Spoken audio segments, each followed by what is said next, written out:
অনিয়ম ও প্রতারণার অভিযোগে সম্প্রতি আলোচনায় এসেছে মিল্টন সমাদ্দারের নাম। এরপর ডিবির হাতে ১ মে তাকে হতে হয়েছে গ্রেফতার। প্রথম দফার রিমান্ড শেষে আবারও নেওয়া হচ্ছে রিমান্ডে। তার মাঝে ডিবিতে আসতে হয়েছে মিল্টন সমাদ্দারের স্ত্রী মিঠু হালদারকে।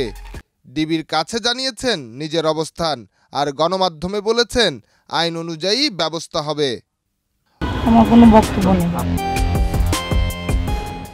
অর্থ আত্মসাৎ, নির্যাতন, কিডনি পাচার, জমি দখল, দাফন কাজে অনিয়ম সহ বিভিন্ন অভিযোগে তার বিরুদ্ধে সংবাদ প্রকাশ হলে আলোচনায় আসেন মিল্টন সমাদ্দার। এরপরই ডিবি পুলিশ গ্রেফতার করে সমাদ্দারকে, যেখানে বেশ কিছু অভিযোগের প্রাথমিক সত্যতাও পেয়েছে ডিবি পুলিশ। তবে কিডনি পাচারের বিষয়ে এখনও সুস্পষ্ট বক্তব্য পাওয়া যায়নি। মিল্টন সমাদ্দারকে আমরা জিজ্ঞাসাবাদ করছি। জিজ্ঞাসাবাদে আসলে ভয়াবহ লোমহর্ষক সব ঘটনা বেরিয়ে আসছে। এই যে এতগুলি মৃত্যুর ঘটনা, এই সবগুলি জবাবদিহি ঘটনা তাকে করতে হবে। দিনের পর দিন, রাতের পর রাত এইভাবে বিভিন্ন জায়গা থেকে কোটি কোটি টাকা সংগ্রহ করে আর্থমানবতার তথাকথিত সেবার নামে উনি টাকাগুলি আত্মসাৎ করেছেন, আর ওই রোগীগুলিকে দেখিয়ে টাকা ইনকাম করেছেন। অন্যদিকে সেবা তিনি দেন নাই, ডাক্তারের কাছে পাঠান নাই। সে নিজে একজন নার্স, সে স্বীকার করেছে সেখানে যেতেন। তাহলে এই যে অনিয়মগুলি হয়েছে, এই অনিয়মগুলির বিরুদ্ধে উনি তো কোথাও কোনো প্রতিবাদ করেন নাই, থানাকে অবগত করেন নাই, কাউকে অবগত করেন নাই। অধিকতর তদন্তের জন্য ডিবি হেফাজতে এসে নিজেকে নির্দোষ দাবি করেছেন মিল্টন সমাদ্দারের স্ত্রী মিঠু হালদার।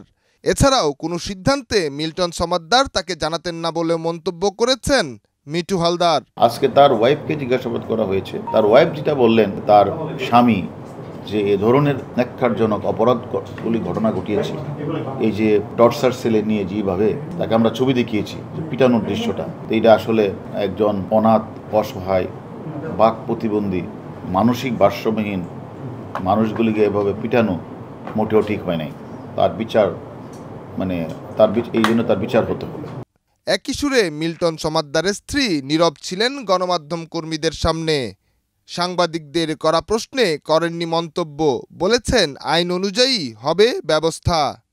আমি আসলে এই তথ্যগুলো কিছুই জানি না। আমি সেটাও বলতে পারবো না। আইন যেটা মনে করবে সেটা, আপনি শুধু আইনের দৃষ্টিকোণ থেকে।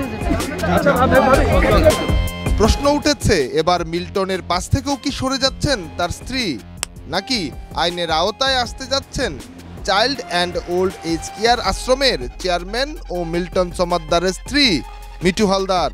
মানবতার নাম নিয়ে যে কেউ প্রতারণা করলে তাদের সকলকে আইনের আওতায় নিয়ে আসা হবে বলেও জানান ডিবি প্রধান হারুনুর রশিদ। নিহার সরকার, অঙ্কুর, দেশ রূপান্তর।